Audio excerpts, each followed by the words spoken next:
Assalamualaikum warahmatullahi wabarakatuh. Perkenalkan, nama saya Vanisha Amalia dengan NIM 112111693 dari kelas K321 MNR dengan mata kuliah Manajemen Ekspor Impor dengan dosen pengampun Bapak Wijanarko Agus Wibowo, SEMS. Di sini saya akan mempresentasikan mengenai alur ekspor, dokumen, dan metode-metode pengiriman. Yang pertama ada penjelasan mengenai alur ekspor, dan ini adalah gambar alur ekspornya. Alur ekspor berikut adalah detail alur ekspor dari dalam negeri oleh seorang eksportir. Yang pertama ada korespondensi dan pembuatan. Eksportir mulai dengan berkomunikasi dengan calon pembeli atau agen luar negeri untuk menjalin kesepakatan perdagangan. Pembuatan kontrak atau perjanjian penjualan dilakukan yang mencakup rincian seperti barang yang akan diekspor, jumlahnya, harga, syarat pembayaran, dan persyaratan pengiriman. 2. Pembukaan LC atau Letter of Credit. Jika pembelian memilih pembayaran melalui LC, eksportir bekerja sama dengan bank untuk membuka LC. Bank pembeli memberikan jaminan pembayaran kepada eksportir berdasarkan instruksi yang tercantum dalam LC. 3. Mengirimkan LC. Eksportir menerima LC dari bank pembeli dan memeriksanya untuk memastikan kesesuaiannya dengan persyaratan kontrak penjual. 4. Meneruskan LC. Jika LC tidak memenuhi persyaratan yang disepakati, eksportir dapat meminta perubahan atau klarifikasi kepada pembeli melalui bank pembeli. Jika LC sesuai, eksportir dapat melanjutkan proses ekspor. 5. Penyiapan barang. Eksportir menyiapkan barang yang akan diekspor sesuai dengan pesanan pembeli, termaksud proses produksi, pengemasan, dan pelabelan. 6. Pemesanan kapal. Eksportir memesan kapal atau sarana pengangkutan lainnya untuk mengirimkan barang ke pelabuhan tujuan yang ditentukan. 7. Pendaftaran dan plat muat PEB atau PEBT. Eksportir melengkapi prosedur pendaftaran ekspor dan menyusun dokumen-dokumen yang diperlukan untuk pengiriman barang. PEB, pemberitahuan ekspor barang, dan PEBT, pemberitahuan ekspor barang transit, dikeluarkan oleh kantor bea cukai setempat. 8. Pengurusan SKA, surat keterangan asal. Jika diperlukan, eksportir mengurus surat keterangan asal SKA dari Kamar Dagang atau otoritas terkait untuk membuktikan asal negara barang. 9. Negosiasi LC. Eksportir dapat memilih untuk menegosiasikan LC di banknya untuk mendapatkan pembayaran atau menunggu hingga dokumen yang diperlukan dikirim ke bank pembeli sesuai dengan ketentuan LC. 10. Pengiriman dokumen melalui LC. Eksportir menyiapkan dan mengirimkan dokumen-dokumen ekspor, termaksud faktur, komersial, bill of lading, dan dokumen lainnya yang diperlukan sesuai dengan persyaratan LC. 11. Menyampaikan dokumen ekspor disampaikan ke bank pembeli sesuai dengan ketentuan LC untuk meminta pembayaran atau penerimaan LC. 12. Pengeluaran barang. Setelah pembayaran diterima atau persyaratan LC dipenuhi, eksportir melepaskan barang kepada pengangkut dan pengurus proses pengiriman barang sesuai dengan instruksi pembeli. Alur ekspor ini memerlukan koordinasi yang baik antar eksportir, bank, dan pihak-pihak terkait lainnya untuk memastikan bahwa proses berjalan lancar dan barang dapat dikirim dengan sukses ke tujuan akhir. Alur ekspor berikut adalah detail alur import oleh seorang importir luar negeri. Pertama, korespondensi dan pembuatan. Importir mulai dengan berkomunikasi dengan eksportir atau agen luar negeri untuk mendiskusikan kemungkinan pembelian barang. Penawaran harga dan syarat-syarat perdagangan dibuat oleh eksportir dan negosiasi mungkin terjadi untuk mencapai kesepakatan yang memuaskan kedua belah pihak. 2. Pembukaan LC, Letter of Credit. Jika kesepakatan letter dicapai, importir membuka LC melalui banknya. LC berfungsi sebagai jaminan pembayaran kepada eksportir sesuai dengan persyaratan yang telah disepakati. 3. Mengirimkan LC. Bank importir mengirimkan LC ke bank eksportir memberikan jaminan pembayaran kepada eksportir sesuai dengan ketentuan yang tercantum dalam LC. Meneruskan LC, eksportir menerima LC dari bank dan memeriksanya untuk memastikan kesesuaiannya dengan persyaratan kontrak penjualan. Jika LC memenuhi persyaratan, eksportir dapat melanjutkan proses pengiriman barang.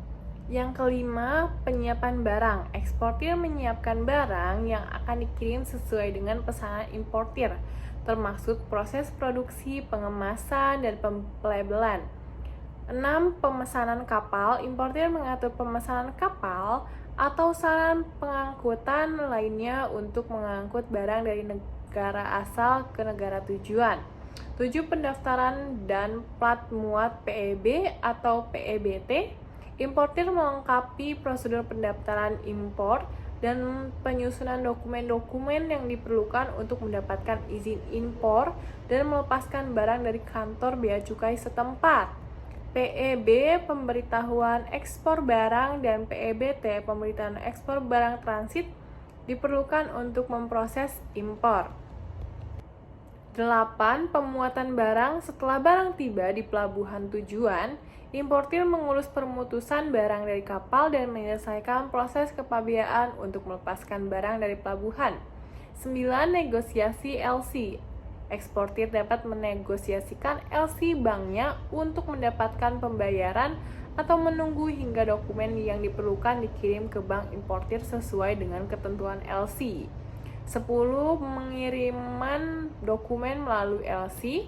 Eksportir menyiapkan dan mengirimkan dokumen-dokumen ekspor termasuk faktur komersial, bill of lading, dan dokumen lainnya yang diperlukan sesuai dengan persyaratan LC.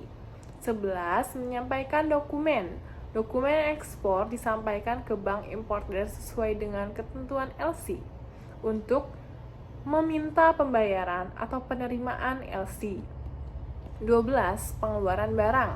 Setelah pembayaran dilakukan atau persyaratan LC dipenuhi, importir mengambil barang dari pelabuhan dan mengurus proses distribusi atau penggunaan barang sesuai dengan kebutuhan. Alur impor ini memerlukan koordinasi yang baik antara importir, bank, eksportir, dan pihak terkait lainnya untuk memastikan bahwa proses impor menjadi lancar dan barang dapat diterima dengan sukses di negara tujuan. Yang kedua, ada penjelasan mengenai dokumen. Penjelasan mengenai dokumen di bawah ini. Berikut adalah penjelasan detail mengenai setiap dokumen yang terkait dengan proses perdagangan internasional. Yang pertama, commercial invoice. Dokumen ini berisi rincian transaksi dagang antara penjual dan pembeli, termasuk informasi tentang barang yang dijual, harga, jumlah, dan kondisi pembayaran. Kedua, packing list. Dokumen ini berisi daftar lengkap barang yang dikirim termasuk jumlah barang, dimensi, dan detail kemasan. Berguna untuk tujuan administrasi pengiriman dan penerimaan barang. 3. Letter of credit.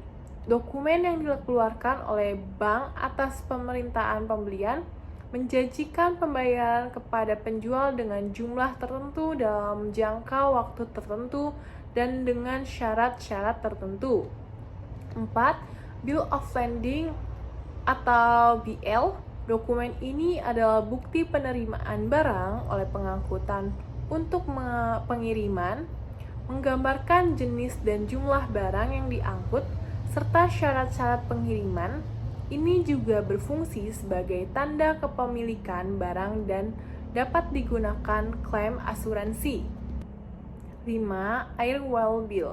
Dokumen yang menerapkan kontrak antara pengiriman dan maskapai penerbangan untuk mengirim barang udara. Berisi rincian pengiriman, penerima, jenis dan jumlah barang, serta instruksi pengiriman. 6. Polis asuransi. Dokumen ini menunjukkan bahwa barang-barang yang dikirim diasuransikan untuk melindungi penjual atau pembeli dari rugi dan kerusakan selama pengiriman. 7. Shipping Instruction SI. Dokumen ini berisi instruksi dari pengiriman kepada agen pengirim tentang pengaturan pengiriman barang, termasuk rincian pengiriman dan pembebanan biaya. 8. Certificate of Origin atau COO.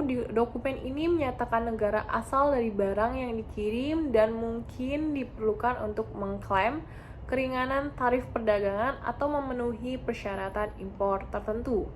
9. Certificate of Analysis atau COA. Dokumen ini menyediakan informasi tentang spesifikasi dan kualitas barang, terutama digunakan untuk produk-produk yang memerlukan uji laboratorium atau pemantauan kualitas. 10. Phytosanitary Certificates. Dokumen ini menunjukkan bahwa barang impor telah diinspeksi dan dinyatakan bebas dari hama dan penyakit tumbuhan yang berpotensi merusak. 11. Fumigation Certificates. Dokumen ini menyatakan bahwa barang telah diuapkan untuk membunuh hama atau serangga yang mungkin ada di dalamnya sebelum pengiriman internasional. 12. Veterinary Certificate. Dokumen ini menyatakan bahwa produk-produk hewan telah diperiksa oleh otoritas veterinari dan memenuhi persyaratan kesehatan hewan untuk ekspor. 13. Weight Note. Dokumen ini menyediakan informasi tentang berat bersih, berat bruto, dan berat kotor dari suatu kargo. 14. Ada Measurement List. Dokumen ini memberikan detail tentang dimensi dan volume kargo biasanya digunakan untuk pengiriman barang yang besar atau dalam jumlah besar. Setiap dokumen ini memiliki peran khusus dalam proses perdagangan internasional dan memastikan bahwa transaksi perdagangan berjalan lancar dan sesuai dengan peraturan dan persyaratan yang berlaku. Yang ketiga, ada penjelasan mengenai definisi masing-masing metode. Nah, ini dia bagan Incoterm 2020. Metode-metode tersebut adalah istilah yang digunakan dalam perdagangan internasional untuk menentukan tanggung jawab, biaya, dan resiko antara penjual dan pembeli terkait pengiriman barang. Berikut adalah penjelasan detail untuk setiap metodenya. Yang pertama ada EXW, X-Work. Penjualan hanya bertanggung jawab untuk menyiapkan barang di lokasi pabrik atau gudangnya. Pembelian bertanggung jawab atas semua biaya dan resiko yang terkait dengan pengangkutan barang dari lokasi penjual ke tujuan akhir. Ini merupakan kondisi yang paling menguntungkan bagi penjual dan paling beresiko bagi pembeli. Yang kedua ada FCA, free carrier, penjualan bertanggung jawab untuk menyerahkan barang kepada pengangkut yang ditentukan oleh pembeli di tempat yang telah disepakati. Misal, gudang penjual, pelabuhan, atau terminal. Setelah barang diserahkan ke pengangkut, resiko beralih ke pembeli. Pembeli bertanggung jawab atas biaya pengangkutan dan asuransi dari tempat penyerahan ke tujuan akhir. Yang ketiga, FAS, free allowed shift. Penjual bertanggung jawab untuk menempatkan barang bersama dengan kapal yang telah ditentukan oleh pembeli di pelabuhan keberangkatan. Setelah barang ditetapkan di sebelah kapal, resiko dan biaya ditanggung jawab oleh pembeli. Yang keempat, FOB, free on board. Penjual bertanggung jawab untuk mengirimkan barang ke pelabuhan keberangkatan dan menempatkannya di atas kapal yang telah ditentukan oleh pembeli. Setelah barang dimuat ke kapal, resiko dan biaya ditanggung oleh pembeli. 5. CFR, cost and freight. Penjual bertanggung jawab untuk membayar biaya pengangkutan barang ke pelabuhan tujuan yang disebutkan dalam kontrak. Namun, resiko beralih ke pembeli setelah barang dimuat ke kapal. 6. CEF, cost, insurance, and freight. Sama seperti CFR, tetapi penjual juga wajib untuk mengasuransikan barang selama pengangkutan ke pelabuhan tujuan yang disebutkan dalam kontrak. 7. CPT, Trade Paid To, penjualan bertanggung jawab untuk mengatur dan membayar biaya pengangkutan barang ke tempat tujuan yang disebutkan dalam kontrak. Resiko beralih ke pembeli setelah barang diserahkan kepada pengangkut. 8. CIP, Trade and Insurance Paid To. Sama seperti CPT, tetapi penjual juga wajib untuk mengasuransikan barang selama pengangkutan ke tempat tujuan yang disebutkan dalam kontrak. 9. DPU, Deliver at Pledge Unload. Penjualan bertanggung jawab untuk mengirimkan barang ke tempat tujuan yang disebutkan dalam kontrak dan membongkarnya. Risiko beralih ke pembeli setelah barang dibongkar di tempat tujuan.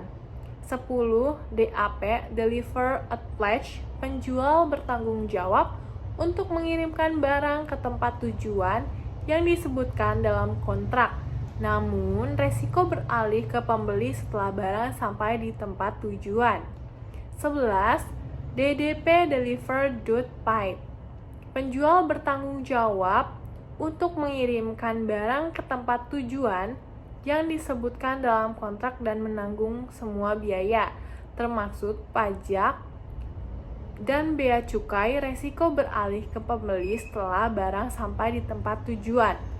Setelah metode ini memiliki implikasi yang berbeda untuk menjual dan pembeli dalam hal biaya, tanggung jawab, dan resiko selama proses pengiriman barang internasional. Oleh karena itu, pemilih metode yang tepat penting untuk kesepakatan perdagangan yang sukses. Nah, sekian video dari saya, semoga bermanfaat. Kurang lebihnya mohon dimaafkan.